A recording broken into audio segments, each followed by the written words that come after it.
మిక్కిలిగా ప్రేమిస్తున్న మా పరలోకపు తండ్రి, అత్యున్నతమైన సింహాసనము మీద మీరు ఆసీనులై ఉండి మీ కుమారుడైన యేసుక్రీస్తు ప్రభు వారి యొక్క సర్వాధికారము కింద సంఘమును మమ్మలను ఉంచి నేడు దినాన తండ్రి మా ప్రభు అయిన క్రీస్తు యేసు ద్వారా మిమ్మలను ఆరాధించుటకు తండ్రి నడిపించినందుకే మీకు స్తోత్రాలు. ఆరాధనలో కీర్తనలతో స్తుతించినాము. హృదయంలో గానము చేస్తూ జిహ్వ ద్వారా మిమ్మల్ని గణపరచమన్నారు. ఈ సమయమందు తండ్రి లేఖన భాగములను తండ్రి మేము గ్రంథంలో నుంచి ఆలోచన చేస్తూ మేము గ్రహిస్తూ ఏమైతే మేము నేర్చుకుని పాటించవలసిన వారం ఉన్నామో ఆ సంగతులు మాకు నేర్పించండి. నిలబడి ఉన్న మీ దాసులను సమయోచితమైనటువంటి జ్ఞానముతో నింపి మీ పాత్రగా వాడుకునమని, వచ్చిన బిడ్డల కొరకు స్తోత్రాలు. బలహీనలు ఎవరైనట్లయితే అటు వారికి ఆరోగ్యమును అనుగ్రహించమని, ఈ మందిరము చుట్టూను మీ కాపుదలను దయచేయమని మీ ప్రియకుమారుడును మా ప్రభు అయిన యేసుక్రీస్తు వారి యొక్క అతి పరిశుద్ధమైన నామంలో ప్రార్థించి వేడుకొనుచున్నాము పరమ తండ్రి, ఆమేన్. దేవునికి స్తోత్రాలండి. ఆరాధికులుగా నేడు దినాన్ని చేరువచ్చిన దేవుని పిల్లలైన మీ అందరికీ ప్రభువైన యేసుక్రీస్తు వారి నామంలో వందనాలు తెలియచేసుకుంటూ మీ ప్రార్థనలకు నా యొక్క వ్యక్తిగతమైనటువంటి హృదయపూర్వకమైనటువంటి కృతజ్ఞతలు తెలియచేస్తూ దేవుని యొక్క మహాకృపను బట్టి సజీవులుగా తండ్రిని ఆరాధించటానికి చేరి భక్తుల యొక్క ఆరాధనా పద్ధతి యెహోవాకు బలిపీఠాన్ని కట్టుచు తండ్రిని ఆరాధిస్తూ వచ్చినటువంటి వాటిగా మనం చూడగలం. పితరుల యుగంలో అంటే మొదటి నుంచి కూడా దేవుణ్ణి ఆరాధన చేయడం అనేటువంటిది తన ప్రజలైనటువంటి వారికి దేవుడు ఇచ్చినటువంటి ఒక ఆజ్ఞ ఉన్నది. అందువల్ల ఆరాధనా క్రమం అనేటువంటిది క్రైస్తవులు ఎవరూ కూడా దాన్ని మర్చిపోరు, అది కొనసాగిస్తూనే ఉంటారు. రైట్, మనము కుటుంబ వ్యవస్థను గురించి ఆలోచన చేస్తున్నాం. నేటి దినాన్న కూడా కుటుంబము వంశవృక్షం అయితే భార్యాభర్తలు వేరు లాంటి వారని మనం చెప్పుకున్నాం. ఈరోజు మనము గుణవతి అయినటువంటి భార్య యొక్క లక్షణాలను మనం ఆలోచన చేస్తాం. గుణవతి అయినటువంటి భార్య దొరకటం అరుదని గ్రంథం తేటగా తెలియజేస్తుంది. ఆ భార్యకు ఉండేటువంటి లక్షణాలు ఎలా ఉంటాయి, ఆవిడ గుణవంతురాలు అని మనం ఎలాగో పరిగణించవచ్చు అనే సంగతులు కొన్ని ఆలోచన చేద్దాం. సామెతల గ్రంథము 31వ అధ్యాయము 11వ వచనంలో ఆమె పెనిమిటి ఆమె యందు నమ్మిక ఉంచెను. భర్తకు నమ్మకంగా ఉంటుంది. గుణవతి అయినటువంటి భార్య భర్తకు ఎలా ఉంటుందంటండి? నమ్మకస్తురాలు. నమ్మకమైనటువంటి స్త్రీ ఈవిడి. నమ్మకమైనటువంటి భార్య ఉంటే భర్త అర్థం చేసుకుంటాడు, కుటుంబం సంతోషంగా ఉంటుంది అనేది కూడా వాస్తవం. ప్రవక్తల కాలంలో ఒక పట్టణానికి, షునేమి పట్టణానికి దైవజనుడు వెళ్ళినప్పుడు కుటుంబం మనకు కనపడుతుంది. రాజుల 2వ గ్రంథము 4వ అధ్యాయంలో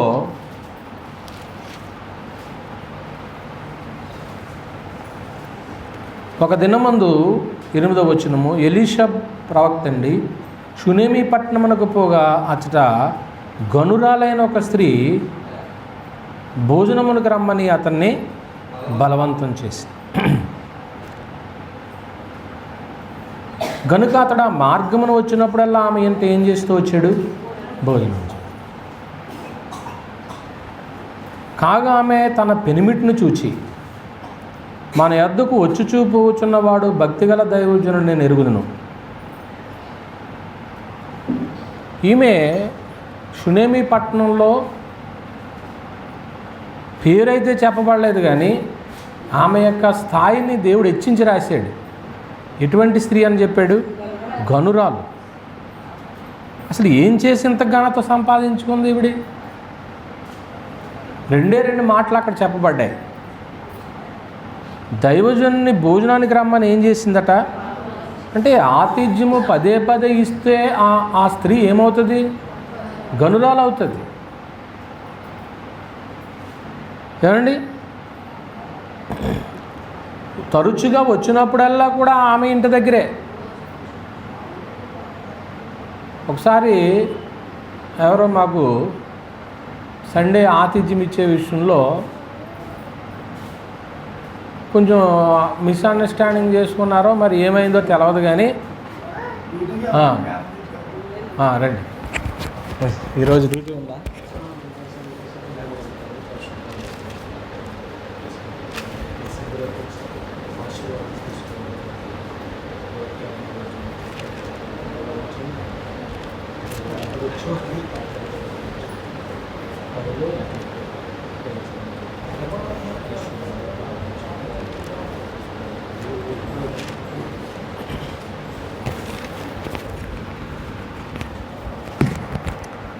ప్రియమైన దేవుని వర్లరా,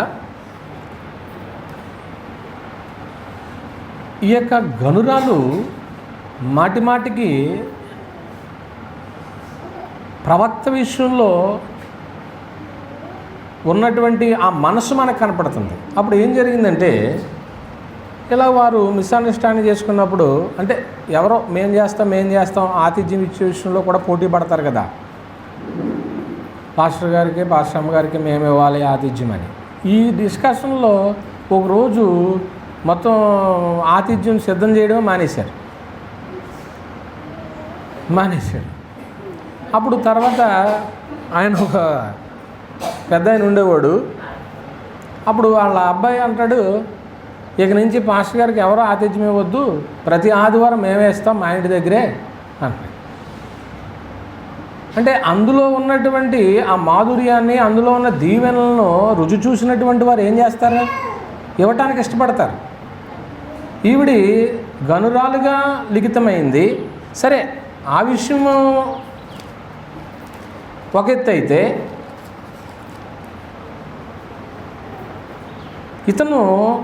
ఈమె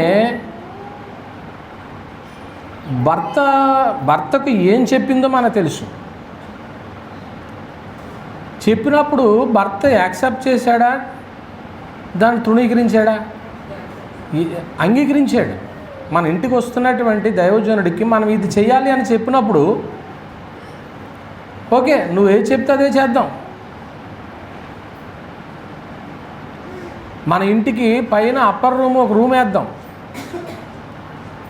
ఆ రూములో ఆయనకి కావలసినటువంటి వస్తువులు పెడదాం, మంచము, బల్ల, పీట, దీపస్తంభం పెడదాం. వచ్చినప్పుడల్లా అక్కడ బస్ వేస్తాడు. మరి ఇలా చెప్పినప్పుడు వీళ్ళిద్దరి వయస్సు మరి ఎంత డిఫరెన్స్ అనేది పరిశుద్ధాత్మ మనకు చెప్పలేదు, కానీ మొత్తానికి ఇతను కొంచెం పెద్దవాడే. కొన్నిసార్లు ఎలా ఉంటుందంటే, వివాహాల విషయంలో అమ్మాయి వయసు తక్కువ ఉంటుంది, అబ్బాయి వయసు ఎక్కువ ఉంటుంది. ఎంత ఎక్కువ ఉంటుంది?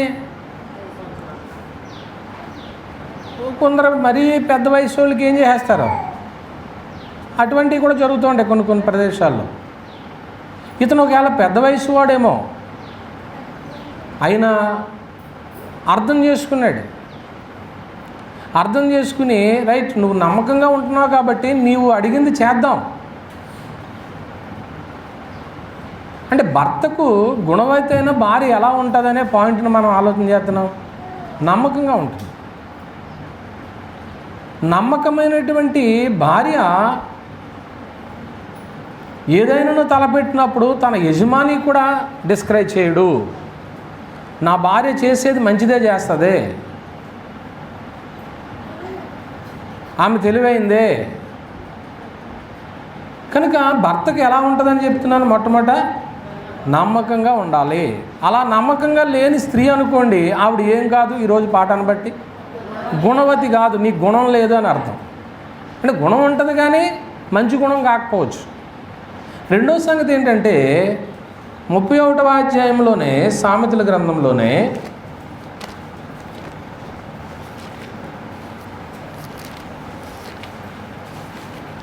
11వ వచనంలో ఆమె పెనిమిటి ఆమె యందు నమ్మికుంచును, అతని లాభప్రాప్తికి, అంటే భర్తకు అన్నిటి యందు ఏం చేకూరుస్తుందండి? లాభం. భర్తకి నష్టం వచ్చేలా ఉండదు, భర్తకి లాభము చేకూరాలి. నేను ఏ పని చేసినా నా భర్తకి ఇంకో రూపాయి కలిసి రావాలి, నేను కూడగట్టాలి, నా భర్తకు లాభమే. ఏం చేస్తే లాభం అవుతుంది?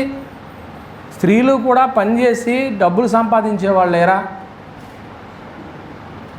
మన డబ్బులు దేనికి? భర్త యొక్క లాభం కోసం కదా. అందువల్ల రెండో సంగతి మనం ఏం ఆలోచన చేస్తున్నామంటే, భర్తకు అన్నిటి యందు కూడా ఏం చేకూరుస్తుంది? లాభము చేకూరుస్తుంది. మూడో సంగతి ఏం ఆలోచన చేస్తున్నామంటే 31వ అధ్యాయం 12వ వచనంలో ఆమె తాను బ్రతుకు దినములన్నయు అతనికి మేలు చేయును కానీ కీడు చేయదు. అంటే బ్రతికిన దినాలన్నీ కూడా భర్తకు ఏం చేస్తుందండి? మేలే చేస్తుంది, కీడు చేయదు. ఏమండి, కొన్నిసార్లు ఎలా ఉంటాయి కుటుంబాల్లో, భర్తకు కీడు చేయాలనుకునేటువంటి భార్య అసలు ఆవిడ్ని గుణవతైనా అనొచ్చా గ్రంథ ప్రకారంగా?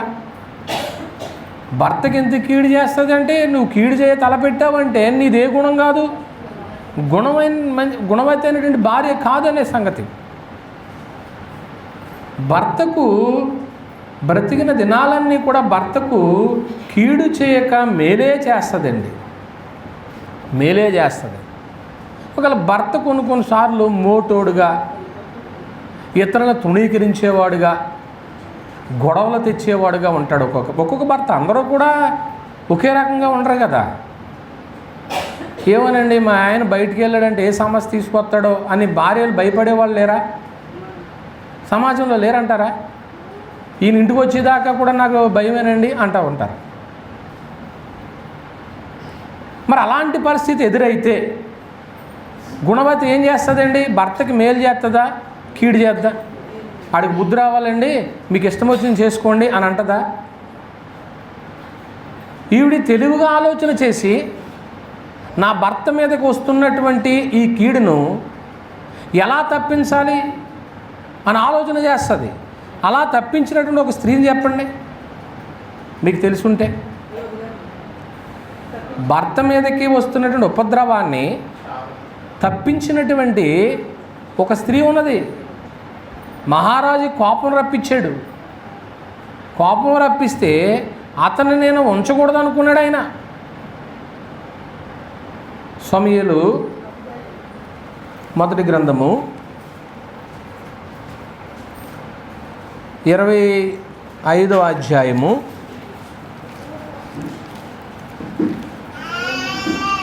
25వ అధ్యాయము 18వ వచనాన్ని మనం చూసినట్లయితే, అందుకు అబీగయీలు నాబాలుతో ఏమీ చెప్పక త్వరపడి 200 రొట్టెలను 2 ద్రాక్షారసపు తిత్తులను వండిన 5 గొర్రెల మాంసమును 5 మానికల వేచిన ధాన్యమును 100 ద్రాక్ష గెలలను 200 అంజూర పడలను గార్ధబొమ్మల మీద వేయించి, మీరు నాకంటే ముందుగా పోవుడి, నేను మీ వెనుక వచ్చేదనని తన పనివారికి ఆజ్ఞ ఇచ్చి గార్ధం మీద ఎక్కి పర్వతపు లోయలోనికి వచ్చుండగా దావీదును అతని జనులను ఆమెకు ఎదురుపడిరి. ఆమె వారిని కలుసుకొనెను.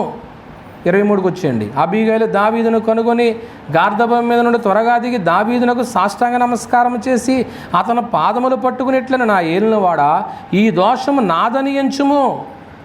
దోషం చేసింది ఎవరో? భర్త. ఎవరు అతని పేరు? నాబాలు. భార్య ఎవరు? అబిగయిలు. ఈవిడ ఏమంటుంది? దావీదు దగ్గరికి వెళ్ళి సాష్టాంగ నమస్కారం చేసి పాదముల మీద పడి, ఈ దోషము నాదని ఎంచుము, నీ దాసులను నన్ను మాట్లాడనిమ్ము, నీ దాసులను నేను చెప్పిన మాటలు వినుము, నా ఏలిన వాడు ఎవరంటుంది? 25వ వచనంలో చూసారా? మరి కొందరు దుష్టులు ఉంటే ఇంటి మీదకి ఏం తీసుకొస్తారా? గొడవలు, సమస్యలు. మరి సమస్య తీసుకొచ్చాడని భర్తను విడిచిపెట్టేద్దా? మరి సమస్య వచ్చినప్పుడు ఆ సమస్యను ఏం చేయాలి? భర్తకు మేలు చేయాలా, కీడు చేయాలా? మేలు చేయాలి. ఏం చేస్తే నా ఇంటి మీదకి ఈ ఉగ్రత రాకుండా ఉంటుంది అని ఆలోచన చేసింది. ఆలోచన చేసి వెళ్ళి ఈ దుష్టుడైన ఈ నాబాలును లక్ష్య పెట్టవద్దు, అతని పేరు అతని గుణములను సూచించుచున్నది. అతని పేరు నాబాలు, మోటుతనము అతని గుణం. నా ఏళ్ళవాడు పంపించిన పనివారు నాకు కనబడలేదు వగైరా సంగతులు చెప్పేసింది. తర్వాత 28వ వచనంలో అంటుంది, నీ దాసుడైన నా తప్పు ఏం చెయ్యి? ఒకే ఒక మాటలో చెప్పండి, తప్పు ఎవరి మీద వేసుకుంది? చేసింది ఎవరో? ఇటువంటి స్త్రీలు కూడా ఉన్నారా? ఉంటే వాళ్ళు ఏ జాబితాలోకి వస్తారు ఈరోజు? రైట్. 3 సంగతులు జ్ఞాపకం చేసుకున్నాం. భర్తకు ఎలా ఉంటుంది? నమ్మకముగా. రెండవది, భర్తకు అన్నిటి యందు కూడా లాభము చేకూరుస్తుంది. వాళ్ళు ఏ పని చేసినప్పటికీ కూడా. ఉద్యోగం చేస్తున్నారు అనుకోండి, దోబరాగా ఏం ఖర్చు పెట్టేది. వ్యాపారం చేస్తున్నారనుకోండి, విచ్చలవిడిగా అన్నీ కనబడి అన్నీ కొనరు. లాభం, నా భర్తకి లాభం ఉండాలి. ఏ వ్యాపారం చేసినా దేనికోసం చేస్తారండి? వ్యాపారం లాభం కోసమే కదా, భౌతిక సంబంధంగా. ఖచ్చితంగా లాభం ఉండాలనే గ్రంథం చెప్తుంది. వ్యాపారం చేసేది కూడా లాభప్రాప్తి కోసమే. లాభం రాలేదనుకోండి, అది మార్చి ఇంకో వ్యాపారం మార్చుకుంటారు. మూడవదిగా మనం ఏం చూసామంటే, బ్రతికిన దినాలన్నీ భర్తకు కీడు చేయక ఏం చేస్తుంది? అందులో ఎవరిని చూశారు? అబిగయిలు. నాలుగోది మనం ఏం చూస్తామంటే, సామెతల గ్రంథం 31వ అధ్యాయము 13వ వచనాన్ని చూసినప్పుడు, ఆమె గొర్రెబొచ్చును అవిసెనారను వెతుకును, తన చేతులారా వాటితో పని చేయను. కష్టపడి పని చేస్తాడు. గుణవతి అయినటువంటి భార్య కష్టపడి పని చేస్తుంది. వివాహం కానటువంటి పిల్లల్ని పక్కన పెడదాం. వివాహం అయినటువంటి స్త్రీలు ఉన్నారు. మీరు ఉదయం నుండి సాయంత్రం వరకు ఏదో గంటన్నర రెస్ట్ తీసుకున్నా, మీరు కష్టపడి ఏం చేస్తూ ఉంటారు? పని చేస్తూనే ఉంటారు. ఎందుకని పని చేస్తూ ఉంటారంటే, ఇప్పుడు ఏ జాబితాలోకి వెళ్ళాలని మీరు ఆల్రెడీ వెళ్ళిపోయారు. మీకు రివార్డులు వచ్చేసి ఉంటాయి. దేనికి? గుణవతి అయినటువంటి భార్య లిస్టులోకి మీ పేర్లు ఎప్పుడో నమోదైపోయినాయి. మళ్ళీ ఒకసారి ఇప్పుడు ఏం చేసుకుంటున్నారా? ఉన్నామా లేదా? ఆ లిస్టులో మా పేరు ఉందా లేదా? జీవగ్రంథంలో పేరు రాయబడిన తర్వాత దేవుడు అలాగే ఉంచుతాడా, తుడిసేస్తాడా? ఒకవేళ మన పరిస్థితులు బాగోకపోతే ఒకసారి మన పేరు ఉందో లేదో చూసుకోవాలి. ఓటర్ లిస్ట్ లాగానే ముందు ఏం చూసుకుంటారు? ఆ లిస్టులో నా పేరు ఉందా లేదా అని చూస్తారు. ఎందుకని? మనం ఓటు వేయలేదనుకో, మనం భూమి మీద ఉన్నట్టు కాదంటారు కదా. ఖచ్చితంగా ఆ లిస్టులో నా పేరు ఉందా లేదా చూడండి. సంఘం లిస్టులో నా పేరు ఉందా లేదా అని ఎప్పుడన్నా కంగారు పడ్డారు మీరు? నువ్వు బాప్తిసం పొందావనుకో, సంఘం లిస్టులో నీ పేరు ఉంటుంది. నువ్వు పొందలేదనుకో, పేరు ఉండదు, వచ్చిపోతూ ఉంటాం అలాగంతే. ఆ పేరు నమోదైపోయింది అనుకోండి, నువ్వు ధైర్యంగా ఉంటావు. అది నా సంఘం, నా పేరు అందులో ఉంది. ఈవేళకైతే రేపు వెళ్ళినా కానీ నాకు వచ్చే దీవెనలు వస్తాయి. నువ్వు ఆల్రెడీ అందులో మెంబర్ అయిపోయావు కాబట్టి నీకు వచ్చే దీవెనలు ఎవడ పట్టుకెళ్తాడు? నీకే దాచి ఉంచుతాడు దేవుడు. ఏదో అంటారేంటి పెద్దలు, వడ్డించేవాడు మనవాడైతే కడబంతిలో ఉన్నా అన్నీ తప్పించుకుని వచ్చి, సునీత ఇది కొంచెం పాస్టర్ గారికి అయితే కొంచెం మంచిదామో కొంచెం ఉంచుదాం అని అనుకుని దాసి రైట్ మీకోసం సెపరేట్గా భద్రపరిచామని అంటాం. నిజంగా నువ్వు దేవునికి ఇష్టడు అయిపోయినప్పుడు నీ దీవెనలు నీకు దాచే ఉంచాడు. తొందరపడకు, కాబట్టి సమయం రాని. నీ కొడుకైనా నీ కూతురైనా నువ్వైనా టైం దేవుడు చూస్తున్నాడు. నీలో ఉన్నటువంటి హంబులు చూస్తాడు, నీలో ఉన్న ఒబీడియన్స్ చూస్తాడు, నీలో ఉన్నటువంటి విధేయత చూస్తాడు. ఎంత తగ్గించుకున్నాడో. గొర్రెలు కాయడం అంటే సామాన్యమైన పనా? కాస్తున్నాడు, ఎండకే వానకే మంచుకు ఇబ్బంది పడుతుంటుంటే ఇటువంటి పరిస్థితుల్లో గొర్రెలను కాయడంలో ఎంత కేర్ తీసుకున్నాడంటే, ఇశ్రాయేల్ మీద రాజు చేస్తే ఇంకెంత కేర్గా ఉంటాడని దేవుడు ఏం చేశాడు? అతను తీసుకెళ్ళి సింహాసనం మీద కూర్చోబెట్టలేదా దావీదును? అన్నదమ్ములు తృణీకరించినప్పుడు, గుంటలో పడేసినప్పుడు ఇదంతా కూడా దేవుడు చూడలేదా? చూసి అతనికి ఐగుప్తు దేశానికి పంపించి ఐగుప్తు దేశానికి ఏం చేశాడండి? ప్రధానమంత్రిని చేశాడు. ఐగుప్తు దేశంలో ప్రధానమంత్రి అయిన తర్వాత అన్నదమ్ములకి ఏం పెట్టాడు? భోజనం పెట్టాడు. నాయన బాగానే వచ్చారా, 2 ఏళ్ల నుంచి ఊర్లో కరువు ఉందే, ఇంకా 5 సంవత్సరాలు ఈ దేశానికి ఏముంటుంది? కరువు ఉంటుంది, ఇక్కడే ఉండండి మీరు. అంత స్థాయిని దేవుడే ఇచ్చాడండి. తండ్రి ఇవ్వలేదండి, సహోదరులు ఇవ్వలేదండి. దేవుడికి నువ్వు నేను నచ్చితే మనల్ని ఇచ్చిస్తాడండి.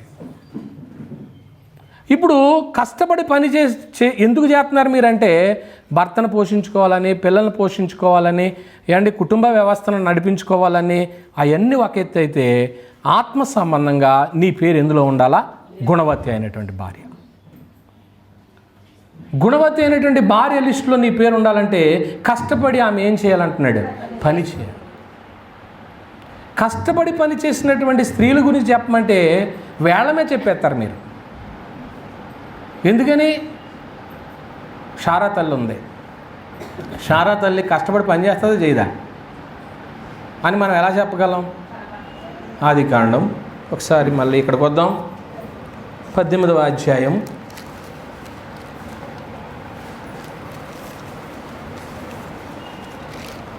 6వ వచనంలో, అబ్రహాము గుడారములోనున్న శారా యొద్దకు త్వరగా వెళ్ళి, నీవు త్వరపడి 3 మానికల మెత్తని పిండిని తెచ్చి పిసికి రొట్టెలు చేయమని చెప్పెను. ఎవరు చెప్పారు? అబ్రహాము గారు శారా తల్లికి చెప్పాడు. పిండి తెచ్చుకో, వాటిని ప్రిపేర్ చేసుకో, వచ్చిన వారికి ఆతిథ్యం సిద్ధం చేయి. ఇక్కడ ఒక సీక్రెట్ ఏంటంటే, మీరు ఎంత భోజనం పెట్టినా, ఎంత ఆతిథ్యం ఇచ్చినా, ఎన్ని పదార్థాలు పెట్టినా పేరు మీకు రాదు. తెలుసా మీకు? పేరు మీకు రాదు. ఎందుకు రాదనుకుంటున్నారా? మీరు గుడారాల్లో ఉండే మనుషులే. మీరు స్క్రీన్ వెనకాల ఉండేటువంటి పిల్లలు, మరి స్క్రీన్ ముందు ఉండేది ఎవరు? అందుకనే అతిథి ప్రియుడు అన్నాడు కానీ అతిథి ప్రియురాలు అనలేదు. మీరు ఎంత ఆతిథ్యం ఇచ్చినా అతిథి ప్రియుడికి వెళ్ళిపోద్ది క్రెడిట్ అంతా. భర్తకి పేరు వస్తుంది కాబట్టి నేను ఎందుకు చేయాలని మూతి ముడుచుకుని కూర్చుకోకూడదు, నేను పని చేయను అనకూడదు. అలాగని గనురాలు పేరు ఎక్కలేదంటారా? ఎక్కింది. అతన్ని కూడా మెన్షన్ చేశాడు. అతని పేరు కూడా మీరు కింద వచనాల్లో చదివితే తన భర్త పెద్ద వయసు గలవాడని తర్వాత చెప్పబడుతుంది. అందువల్ల శారా తల్లికి ఏ గుణం ఉందండి? కష్టపడి పనిచేసి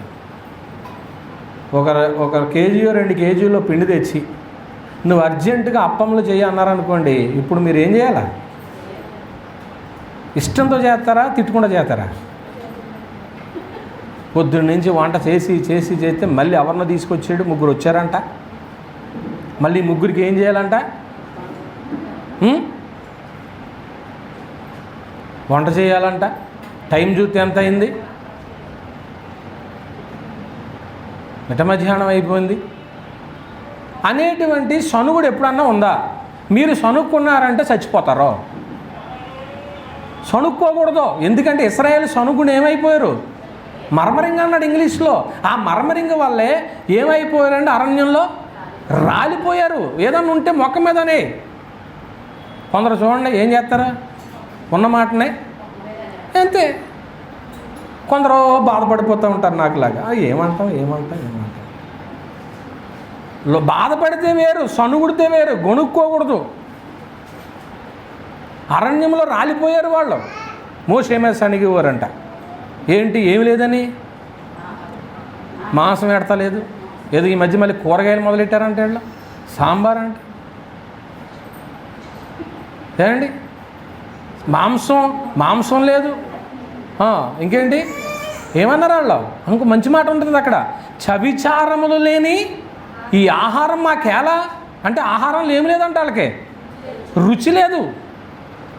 ఏమండి, కొన్నిసార్లు ఎంత రుచిగా చేసినా కానీ ఇష్టం లేదనుకోండి ఏమనేస్తారు. ఒకవేళ రుచిగా లేకపోయినా కానీ అందరూ ఉప్పు ఎక్కువైనా చప్పగా ఉన్నా నీకు ఇష్టమైనటువంటి నీ భార్య తీసుకొచ్చి పెట్టింది అనుకోండి, ఇష్టమైన వాళ్ళు పెట్టి సహోదరు పెట్టింది అనుకోండి, సహోదరు పెట్టింది అప్పుడు ఏమంటాం? అబ్బాయి ఏంటండి ఇంత దుర్మధురంగా ఉంది, ఇంత మధురమా అంటూ ఉంటాం. ఇప్పుడు శారా తల్లికి ఏ గుణం ఉన్నట్టు కనపడుతుంది? కష్టపడి పని చేసేటువంటి గుణం ఉంది. స్త్రీలకి ఈరోజు గుణవతి అయినటువంటి లిస్టులోకి వెళ్ళేటువంటి వారు ఎవరో మనం చూస్తున్నామాట అండి. ఏమండి, ఇంకొక స్త్రీని కూడా చూడవచ్చు మీరు. 24వ అధ్యాయం ఆదికాండము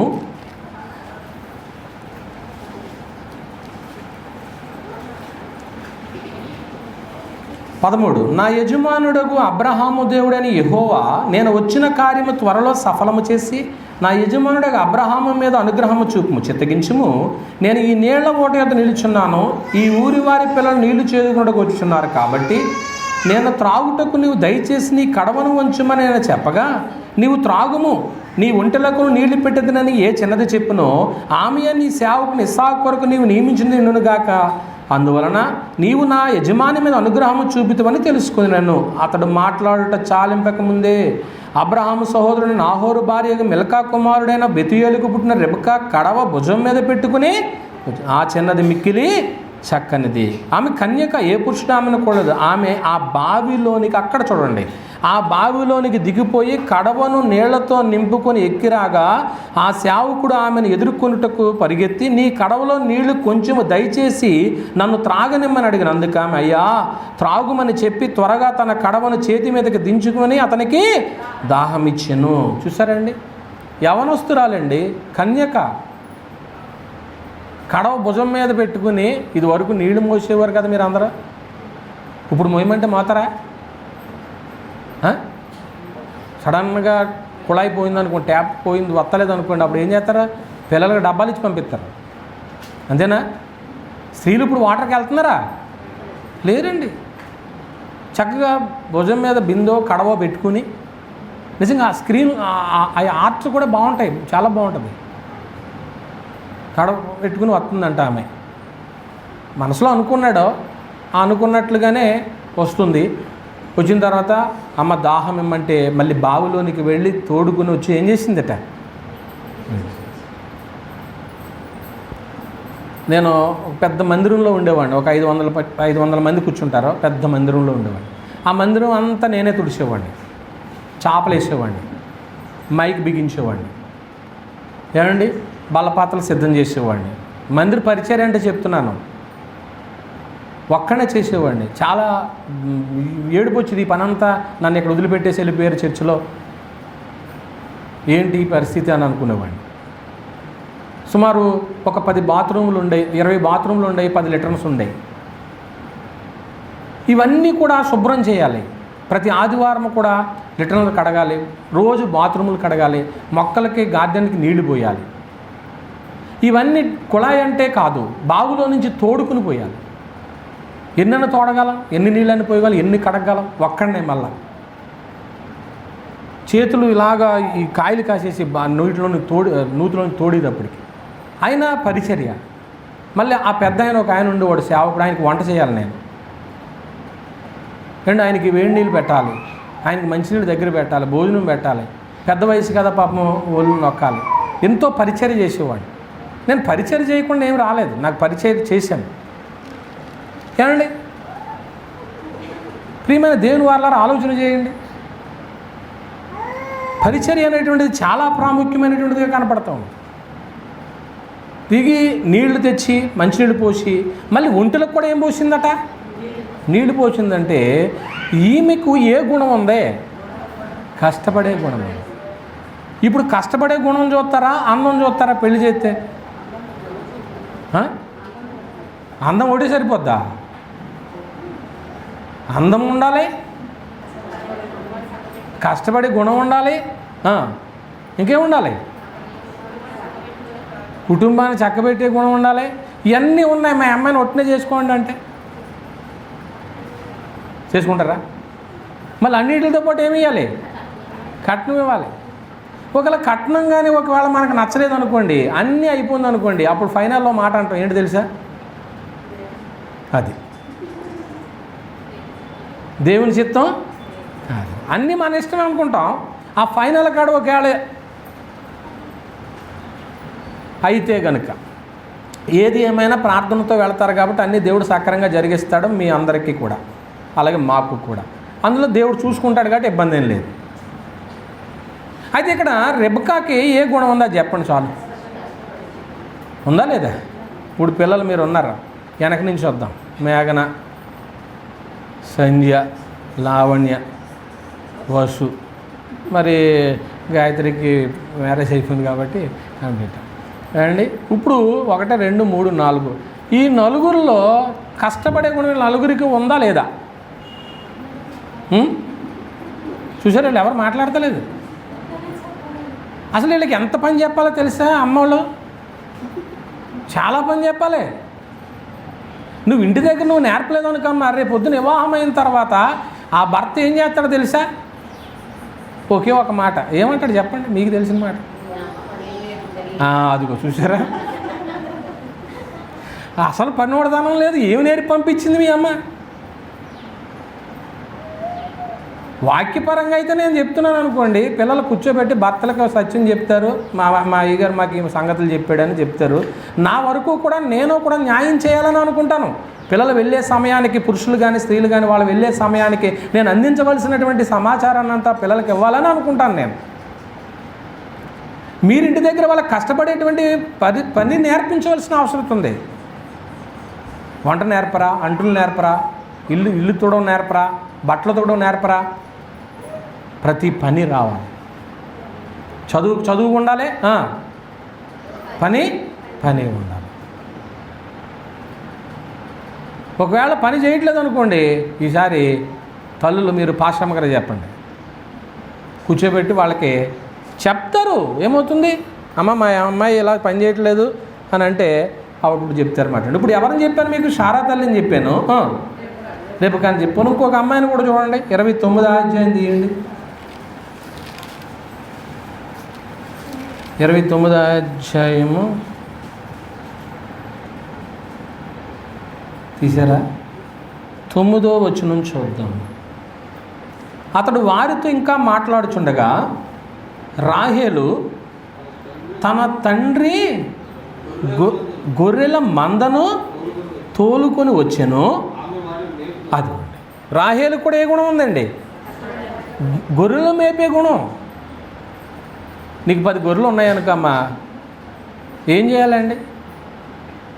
ఇప్పుడు రైతు సోదరులు ఉంటారు, ఆయన డిగ్రీ చదువుకుంటాడు, ఎక్కడో సెలవులకు వచ్చాడు, ఆ రోజు పాలేరు మానేశాడు, ఏం చేస్తాడు చెప్పండి? తెలీదా? ఆ కుర్రోడు డిగ్రీయో బీటెక్ ఏదో చదివాడు, ఆ ఇంట్లో ఆ రోజు పాలేరు మానేశాడు. తండ్రి ఏం చెప్తాడు? ఈవేళ నువ్వేం చేయాలి అబ్బాయి? తోలుకెళ్ళి అంటాడు. అప్పుడు ఏం చేస్తాడు? తోలుకెళ్ళడా? తన సొంత గొర్రెలయ్యి, తన సొంత పాడేది. ఇప్పుడు రాహేలు ఏం చేస్తుంది అంటున్నాడు? గొర్రెలు మేపుతుందంటండి. నిజంగా ఇటువంటి కష్టపడే గుణం ఉండాలండి. కొందరు కష్టపడరండి. కష్టపడకోకుండా వాళ్ళు కష్టపడిన వాళ్ళని ఏమనొచ్చు? సోమరిపోతులు అది అంటారు. ఇంకో మాట ఏదన్నా చెప్తారా కష్టపడిన వాళ్ళని? యెషయా గ్రంథం 3వ అధ్యాయం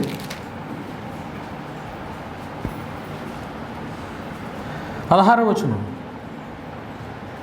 మరి యెహోవా సెలవిచ్చింది ఏమనగా, అదిగోండి సియోను కుమార్తెలకు ఏమొచ్చేస్తుంది? గర్వం వచ్చేస్తుంది. గర్విష్ఠులండి మెడచాచి నడుచుచు. అది నడక ఎలా ఉంటుంది? ఒకసారి ఎవరైనా నడక చూపిస్తారా ఎప్పుడన్నా? నడక ఉందా లేదా ఇక్కడ? మెడచాచి నడుచుచు, వారచూపులు చూచుచు, కులుకుతో నడుతుందంటే అది రైట్, కరెక్ట్. మీరు చూడలేదు, చక్కగా చెప్పారు. కులుకుతూ నడుతారంటే మరి ఇది ఎక్కడ నడక? వీళ్ళు ఎక్కడ నేర్చుకున్నారో?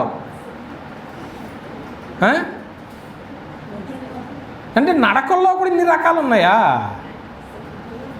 ఈ నడకలన్నీ పై వచనాన్ని బట్టి దేన్ని బట్టి వస్తుందండి నడకంతా? గర్వంను బట్టి. ఇంకా తమ కాళ్ళగజ్జలను మ్రోగించుచున్నారు. కనుక ఇలాగున్న మనుషులకి దేవుడు ఏమంటున్నాడంటే, సియోను కుమార్తెలు ఏం చేస్తానన్నాడు? నడినెత్తిని బోడు చేసేస్తానంటున్నాడు మాట. ఎంత భయంకరమైన మాటో చూడండి. ఏమండి, ఇంకా వీళ్ళు ఏం కోరుకుంటారంట? 32వ అధ్యాయం తీయండి. ఈ పాయింట్ను వదిలిపెట్టక ముందు ఈ వచనాన్ని చదివి నేను వెళ్తాను. 32వ అధ్యాయము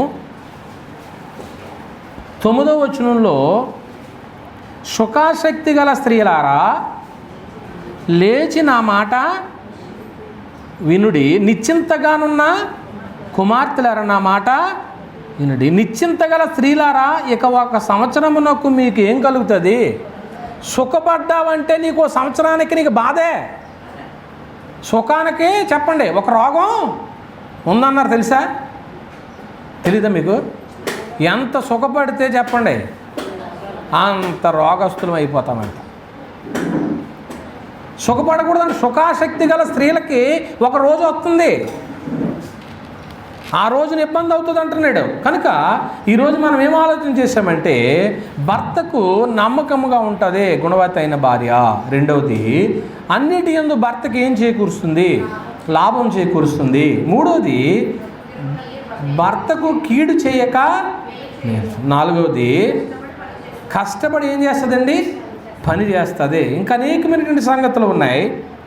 నేను కొంచెం వేగంగా వెళతాను, మీరు ఆలోచన చేయండి.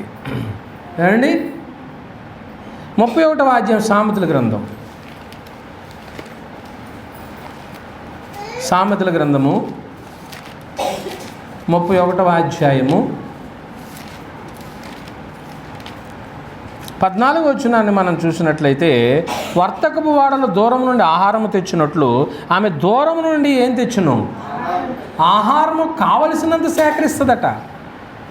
ఎంతైతే నా ఫ్యామిలీకి ఆహారం అవసరమో అంతే నేను ప్రిపేర్ చేయాలి అనుకుంటుందండి. ఏమంటే 15వ వచనం ప్రకారంగా ఎప్పుడు లేస్తుంది అన్నాడు అంటే దాని అర్థం ఏంటి? వేకువజామునే లేస్తుంది.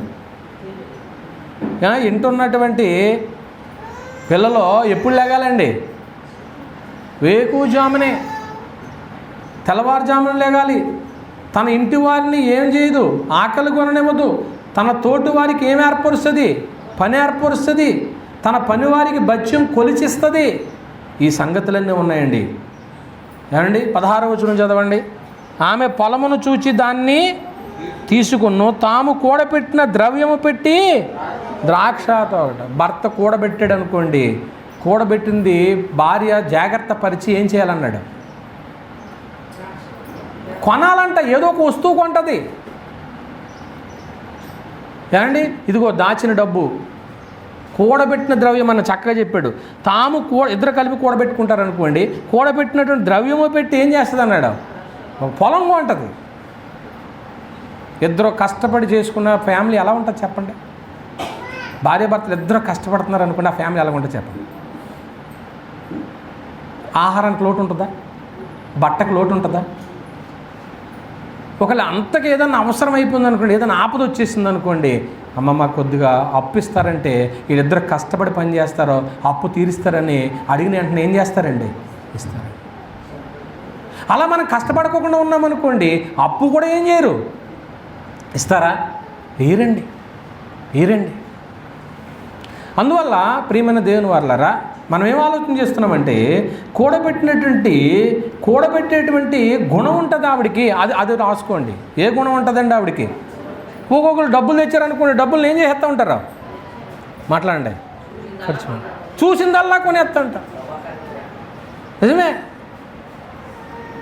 మొన్న రోజు చెప్తుంది, మా ఇద్దరు కోడల్లో మరి ఏం బుక్ చేస్తారో తెలియదు కానీ ఆ పెద్ద బ్యాగ్ వేసుకున్నప్పుడు రోజు మా ఇంటికి వస్తాడండి అంటుంది.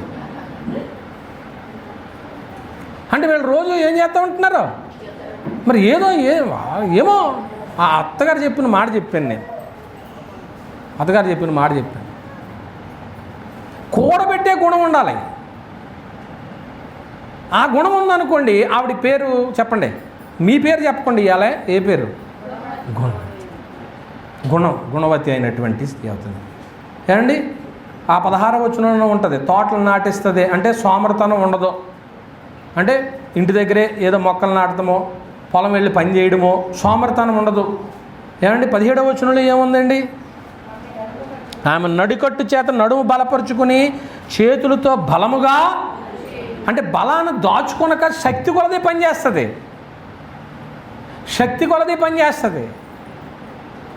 నాకు ఫ్యామిలీ తెలుసు. ఆవిడ ఎప్పుడు చెప్తుంది, నేను పని చేస్తానండి, మా ఆయన గారు కాసేపు చేసి మళ్ళీ వెళ్ళిపోతాడు పొలంలో అని చెప్తాను. ఈవిడ ఇంకా పొలంలోనే ఉండి ఏం చేస్తూ ఉంటుందట? కష్టపడుతూనే ఉంటుంది. మరి వాళ్ళు భూమిని అలా సేద్యం చేసుకుంటూ ఉంటారన్నమాట. ఆ రోజు మరి ఏదేనలో ఆదామా వాళ్ళు భూమిని ఏం చేశారు? వాళ్ళు సేద్యం చేసుకోలేదా? చేసుకున్నారు. కష్టపడిన వారికి ఆహారం సమృద్ధి అన్నాడు కదండి. శక్తి కొలదే పనిచేస్తుందండి. ఏమండి, 18వ వచనంలో ఏముంటుందండి?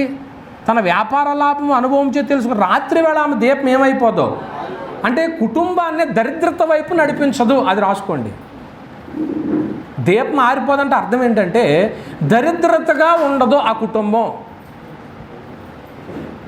ఆ ఇంట్లో దీపం వెలుగుతూనే ఉంటుంది. ఈరోజు అక్కడ నా పాఠం కూడా అదే, దీపం గురించి. అంటే అక్కడ ఆ పాఠం చెప్తాను, ఇక్కడ ఈ పాఠం చెప్తున్నాను. కనుక ప్రియమైన దేవుని పిల్లలారా, దీపము ఆరిపోదంటే దరిద్రతగా ఉండదు. నా ఫ్యామిలీ ఎప్పుడు రాయల్ ఫ్యామిలీగా ఉండాలనుకుంటారు. అసలు క్రైస్తవులు అంటేనే చెప్పండి ఎవరో, ఏ రాయల్ ప్రీస్ట్హుడ్ అంటాడు ఇంగ్లీష్లో. అంటే రాజులైన యాజక సమూహము, పరిశుద్ధ జనము, దేవుని సొత్తైన ప్రజలు అన్నారన్నమాట అండి. ఏర్పరచబడిన వంశము. ఏంటండి ఎంత గొప్ప గొప్ప మాటలతో ఆయన మనల్ని వర్ణించాడో తెలుసా? నేను కింగ్నా? రైట్, నువ్వు కింగ్వే. ఆయన రాజులకు రాజు, ఆయన కుమార్తె, ఆయన కుమారుడువే. నువ్వు కూడా రాజకుమారుడు, రాజకుమార్తెవే. నిన్ను నన్ను ఏం తక్కువ చేయలేదు ఆయన, తక్కువ చేసి ఎన్నడూ మాట్లాడలేదు ఆయన. ప్రియమైన దేవుని వారలారా, దీపం ఆరిపోదు అంటే కుటుంబాన్ని ఎటువైపు నడిపించదు? దరిద్రత వైపు నడిపించదు. నడు, ఇది మన దారి. ఏంటి ఆ పాట ఉంటుందేంటి? యేసుతో తీవిగాను పోదమా, అడ్డుగా వచ్చు వైరి వెల్వను, యుద్ధనాదంబుతో పో. ఏమంటుందండి? ఆదివారం రాగానే నడు గుడికి, చర్చికి వెళ్ళాలి, ఆరాధనకి వెళ్ళాలి, నడు. ఇది మన దారి. ఈ దారి కాదు, ఆరాధన అయిన తర్వాత ఈ దారికి వెళ్ది, కానీ ఇది మన దారి. నువ్వు వెళ్ళావనుకో, నేను వెళ్ళాను అనుకో, వెలుగు తీసుకుని వస్తాం, దీవెనలు తీసుకుని వస్తాం. మనం దరిద్రతగా ఉండకూడదు, గొప్పవారుగా ఉండాలి.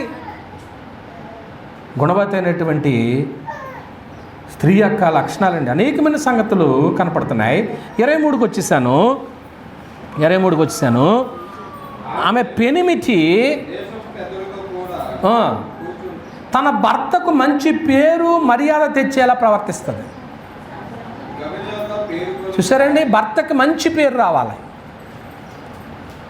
భర్తకి మంచి పేరు రావాలట, మర్యాద తెచ్చేలా ప్రవర్తిస్తుంది. కొందరు మంచి పేరు తీసుకురారు. ప్రియమైన దేవుని వారలారా, 24వ వచనాన్ని మనం చూసినట్లయితే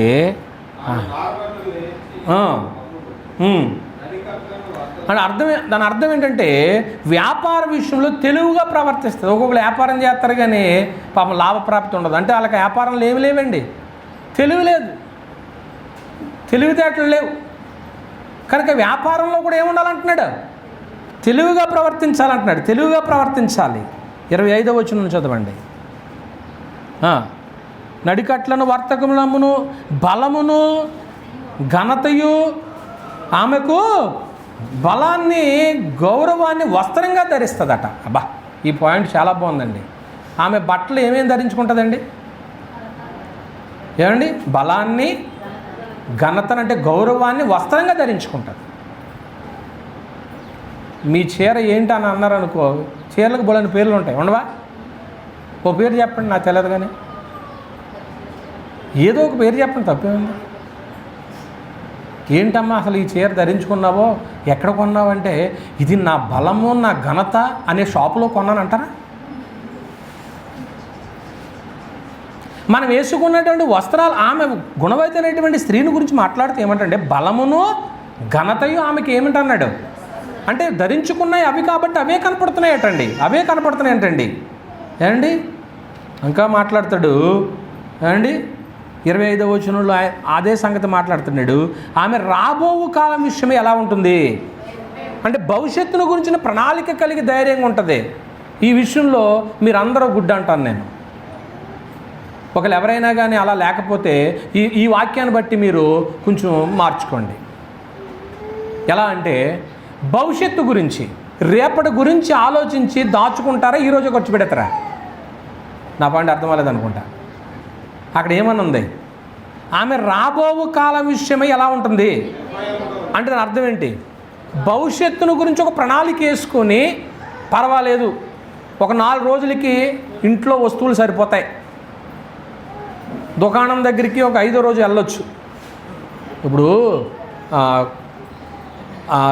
మనం ఇదివరకు ఏం చేసేవాళ్ళం అండి, వారానికి సరిపడగా సంచి పట్టుకెళ్ళి, మీరు అలా చేసిన వాళ్ళు, నేను అలా చేసిన వాళ్ళే, మంగళవారం వెళ్ళి చెప్పండి సరుకులు తెచ్చుకునేవాళ్ళం. సరుకులు అన్నీ సంచి నిండా వచ్చాయి. ఒక 100 రూపాయలు పట్టుకెళ్తే వాళ్ళు 100 రూపాయలు కూడా ఎక్కడున్నాయండి ఆ రోజుల్లో? కష్టమైన రోజులు కాదండి పెద్దలు రంగారావు గారు, ఆ రోజుల్లో డబ్బులు కూడా తక్కువ, వారు ఇంకా కష్టమైన రోజులు. మనం అనుభవించినట్టు కొంచెం తేలికైన రోజులే. ఏమండి? సంచి నిండా వచ్చి మళ్ళీ అన్నీ కొనుక్కున్న తర్వాత మళ్ళీ సంతలో ఏం చేసేవారు, మళ్ళీ ఒక రూపాయి పకోడియో, ఇంకా జిలేబియో, అంటే పకోడీ అంటే పాస్టమ్ గారు పకోడీ తెమ్మనేది కాబట్టి నాకు అది గుర్తు. తర్వాత పిల్లోడు ఒక చిన్న బజ్జీలు అడిగేవాడు, అవి అన్నీ కొన్న తర్వాత ఒక 2 రూపాయో అది పూలు ఖచ్చితంగా తెచ్చేవారు లేదా? అసలు సంచి అంతా సంత అయిపోగానే పైన వేసేటువంటి పొట్లం ఏదంటే అదే పూల పొట్లమే. ఆ సంచి ఎప్పుడు వస్తుందని ఇంటి యజమానురాలు ఏం చేసేది, కత్తిపేట రెడీగా ఉండి దాకి దగ్గర పెట్టుకుని ఏం తెచ్చాడు ఈయన కూరకే ఏండి, అది తామరాకులు ఏవో కట్టేవారు అప్పట్లో. ఆ తామరాకులు తీసి అలా ఓపెన్ చేస్తే అబ్బా 10 రూపాయలకి 20 రూపాయలకి ఎంత చికెన్ వచ్చిందండి. ఇప్పుడు 10 రూపాయలు చికెన్ ఏమంటాడు, కుట్టేస్తాడు మనల్ని. ఇప్పుడు 100 రూపాయలది కూడా లేదు, 100 రూపాయలది కూడా లేదు. కష్టమైనటువంటి రోజులు వచ్చినాయి. అయినా నీవు ఎంత కష్టంగా ఉన్నా నిజంగా ప్రియమైన దేవుని పిల్లారా, భవిష్యత్తు కోసం కొద్దో గొప్ప భద్రపరుచుకుని నిశ్చింతగా ఉండమంటున్నాడు. ఉన్నదంతా ఈవేళ ఖర్చు పెట్టేమని దేవుడు చెప్పలేదు. ఈమె గుణవైతైనటువంటి స్త్రీ కాబట్టి ఏం చెప్తున్నాడంటే భవిష్యత్తు కొరకు ఒక ప్రణాళిక వేసుకుని ఎలా ఉంటుంది, ధైర్యంగా ఉంటుంది. ఏంటంటారు పెద్దలు,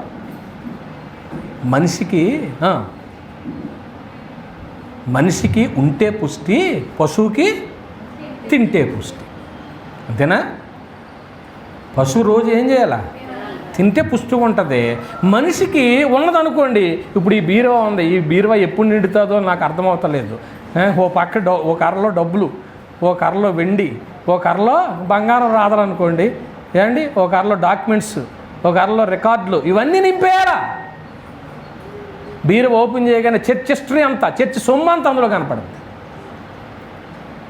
నీ బీరువా ఓపెన్ చేయగానే ఎలా ఉంటుంది, అమ్మయ్య పర్వాలేదులే, నేను రోజు కొనుక్కున్న బంగారం అందులో ఉంది, నా బ్యాలెన్స్ అందులో ఉంది, నా వస్తువులు అందులో ఉన్నాయి. ఎప్పుడు బీరువా దగ్గరికి వెళ్ళి దండం పెట్టుకుని అమ్మయ్య నా డాక్యుమెంట్స్ ఉన్నాయి, నా డబ్బులు ఉన్నాయి, నా బంగారం ఉందని పూజ చేస్తారు ఎప్పుడైనా బీరువాకి? ఏదో ఆయుధ పూజ చేసినట్టు వీళ్ళకి పూజ చేస్తారా? మా చిన్నతనంలో నా తోటి స్నేహితులు అనేవారు పుస్తకాలకు కూడా పూజ చేసేవారంట, పసుపు రాసి వచ్చేవారు. ఏం పండగ అది? ఆ 4 మూలలో రాసి మళ్ళీ మధ్యలో ఇంటిలో అవి పెట్టుకుని వచ్చేవారు. ఏంటంటే ఇది పుస్తక పూజ అనేవారు. పుస్తకాలకు కూడా పూజ ఉంది.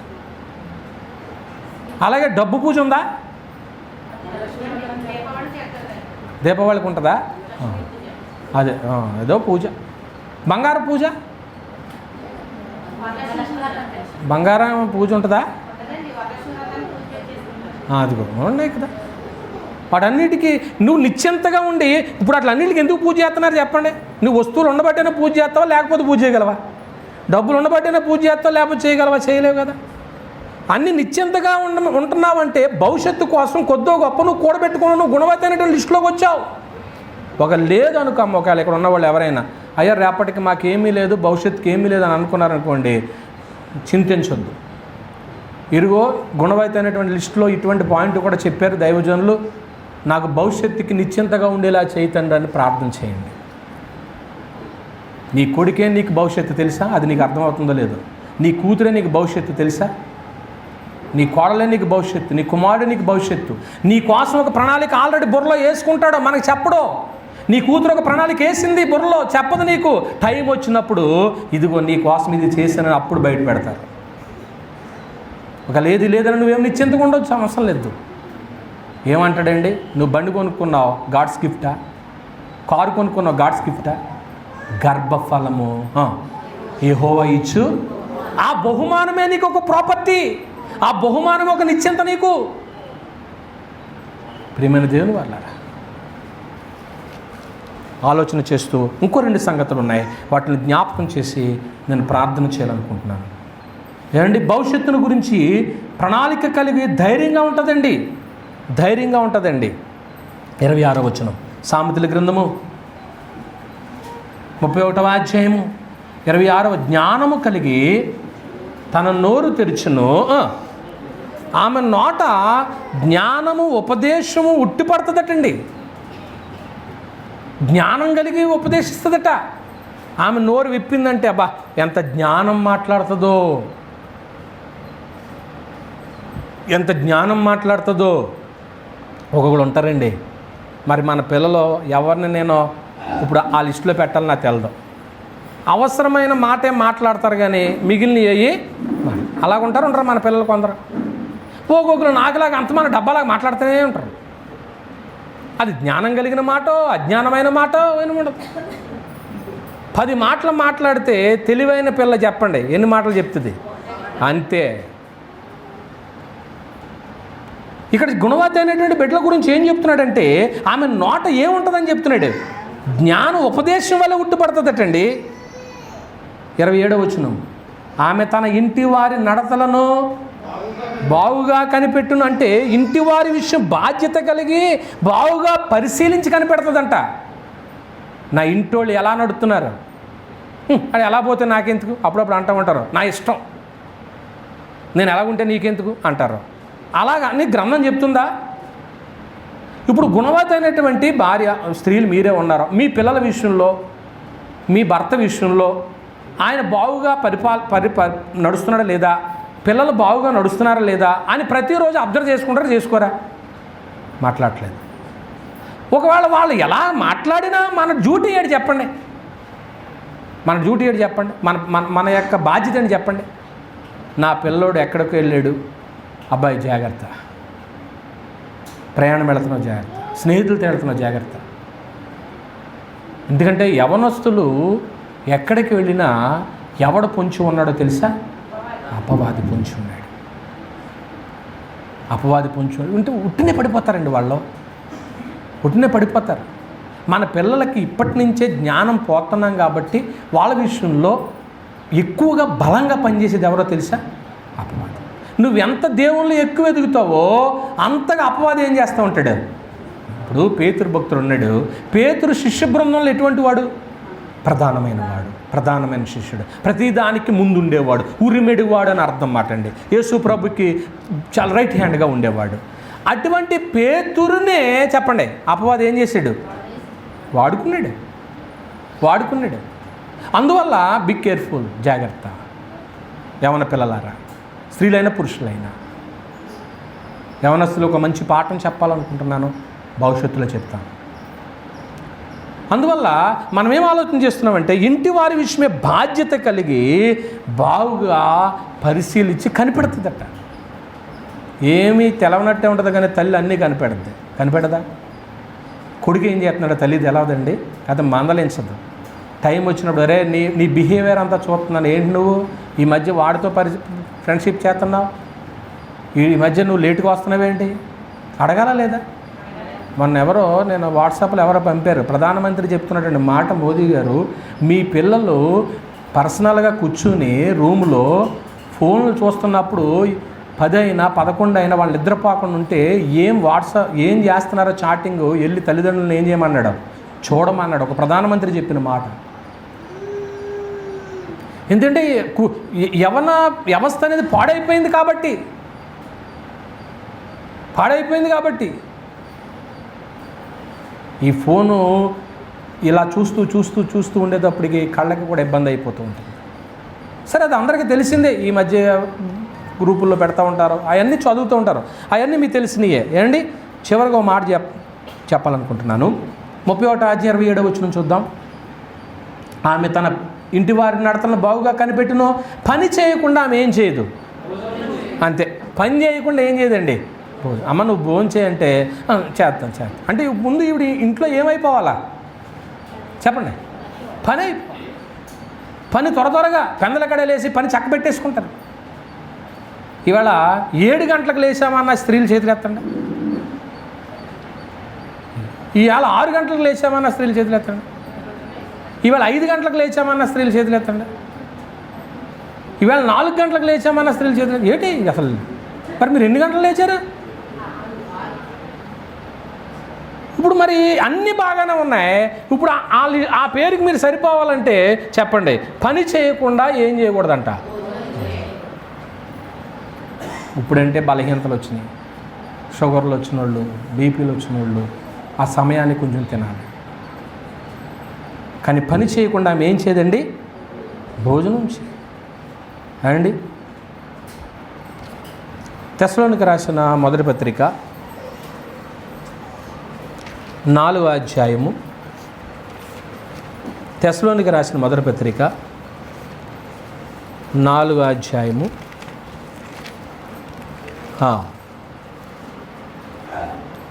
11 వచనం.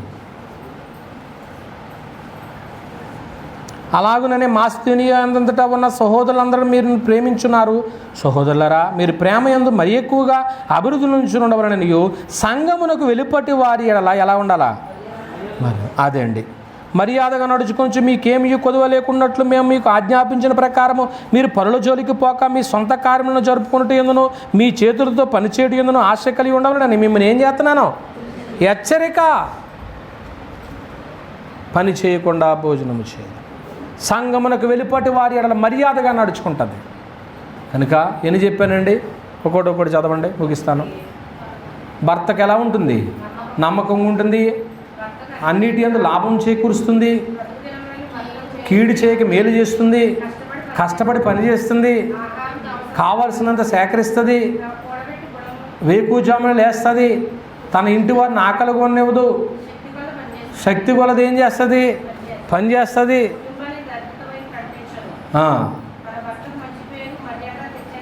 ప్రవర్తిస్తుంది. వ్యాపార విషయంలో తెలివిగా ఉంటుంది. బలాన్ని గౌరవాన్ని వస్త్రాలుగా ధరించుకుంటుంది. భవిష్యత్తు గురించి ఏముంటుంది? ఒక ప్రణాళిక, ఒక ప్లాన్ వేసుకుంటుంది. దేవుడు కూడా ఒక ప్లాన్ వేసుకునే ఉన్నాడండి భవిష్యత్తు గురించి, లేడా? భవిష్యత్తు కోసమే ఆయన ఒక ప్లాన్ వేసుకుని ఆల్రెడీ సిద్ధం చేసేసాడు. సృష్టి కార్యాలన్నీ సృష్టి చేసిన తర్వాత ప్లాన్ చేశాడా, ముందే ప్లాన్ చేశాడా? అమ్మా, అప్పుడప్పుడు చెప్తూ ఉంటారు కదండి, ట్రైన్లో చైన్ లాగుతారంటారు, విన్నారు ఎప్పుడన్నా? ట్రైన్లో వేగంగా వెళ్ళిపోతుంది, ఏదైనా వస్తువు పడిపోతుంది అనుకుంటే ఏం చేస్తారు? చైన్ లాగుతారు. ఆ చైన్ ఎప్పుడు పెట్టాడు ఆ డిజైనర్? దాన్ని తయారు చేసినప్పుడే ఇది వేగంగా పోద్ది, ఎక్కడో ఉంటాడో నడిపే వ్యక్తి, ఇందులో ఉన్నటువంటి వాళ్ళ మాట అందదో, కనుక దీన్ని లాగాలని ముందు డిజైన్ చేసినాడు. దేవుడి సృష్టి నిర్మాణం చేసినప్పుడు కూడా జగత్తు పునాది వేయక ముందుగానే ఒక ప్రణాళిక సిద్ధం చేసి ఆ ప్రణాళిక ప్రకారంగానే పాపముల చేత అపరాధముల చేత చచ్చినటువంటి మన నిమిత్తము చెప్పండి ఎవరిని పంపించాడు? తన ప్రియ కుమారుని పంపించాలని దేవుడు ఎప్పుడు ఆలోచన చేశాడండి? జగత్తు ఆ క్రీస్తు లోకాన్ని పంపించి మన కోసం తన ప్రాణాన్ని పెట్టి ప్రాయచిత్తముగా మనల్ని పరిశుద్ధులుగా చేసి స్త్రీలైనటువంటి మీరు గుణవతైనటువంటి వారులుగా ఉండాలని దేవుడు కోరుకున్నాడు. గుణవతైనటువంటి స్త్రీ దొరకట అరుదంట. అసలు మా కోళ్ళు దొరకడం అరుదండి అని అత్తగారులు ఉంటారంటారా? మా కోడలు అసలు నిజంగా ఆణిముత్యమండి అంటారంటారా? అసలు ముత్యమో పక్క, మా కోళ్ళో పక్క, ఇద్దరిని పెడితే ఎవరు ఎక్కువ విలువైన వాళ్ళు? మాట్లాడతలేదేట ఎవరా? రైట్, మీ గొడవ వదిలేయండి. యజమానులు చెప్తాను. యజమాని అసలు బంగారం అంతా పక్క పెట్టి భార్యను పక్కన పెడితే ఏమంటాడు ఈయన? బంగారం ఏం పని చేస్తే నువ్వే అసలైనా అంటారనరా? ఇటు నల్లగా ఉన్నా కానీ ఏమంటారు, ఎర్రగా ఉన్నా కానీ ఏమంటారు? మరి 31వ అధ్యాయం 10వ వచనంలో ఏమన్నాడు? గుణవతైన భార్య దొరుకుట అరుదు, దొరకదు, దొరికితే ఆమె ముత్యము కంటే అమూల్యము. ముత్యము ఏంటి? సరే, సమయం అయింది. గుణవతైనటువంటి స్త్రీలుగా మీరు ఉండి కుటుంబము యొక్క వంశవృక్షంలో భార్యాభర్తలు దేంతో సమానమని చెప్పాను? చెట్టుకి ఎటువంటి వాళ్ళు అన్నాను? వేరు లాంటి వారు. వేరుగా అనేటువంటి నువ్వు నిన్న వారమేమో ఒక వేరుని చూసాం, యజమాని ఎలా ఉండాలో చూసాం. ఈరోజు ఎవరిని చూసాం? గుణవతైన భార్యను చూసాం. నువ్వు ఒక వేరువే. నీ చెట్టు బాగుండాలి, నా చెట్టు బాగుండాలంటే ఇదిగో గుణవతైనటువంటి భార్య యొక్క లక్షణాలు ఇన్ని ఉన్నాయి. ఇందులో ఏదోన్నా ఒకవేళ లోపం ఉంటే దాన్ని సరి చేసుకుని ఆ జాబితాలో మీరు ఉండి దేవుని దీవెనలు పొందాలని ఈ మాటలు ఇచ్చేస్తున్నాను. హెచ్చరించుకుంటే ఎంతటితో ముస్లిం అందరికీ వందనాలండి. కళ్ళు మూసుకొని ప్రార్థన చేసుకుందాం. మమ్మల్ని మిక్కిలిగా ప్రేమించిన మా పరలోకపు తండ్రి, కుటుంబ వ్యవస్థ అనేది ఎంత ప్రాముఖ్యమైంది నాయన. కుటుంబాల్లో యజమాని, కుటుంబాల్లో యజమానురాలు ఎలా ఉండాలో, కుటుంబం వంశవృక్షం అయితే భార్యాభర్తలు వేరు లాంటి వారని, ఆ వేరు బాగుంటేనే వృక్షం బాగుంటుంది. వేరైనటువంటి స్త్రీ ఆమె లక్షణాలు ఏంటో కొన్ని చెప్పుకున్నాం. మంచి నేల పండు విత్తనం వల్లే ఫలింపచేయండి. మిగతా మేలుకరంగా మార్చండి. మా ప్రభువైన యేసుక్రీస్తు వారి పేరటి ప్రార్థన అడుగుచున్నాము పరమ తండ్రి. ఆమేన్.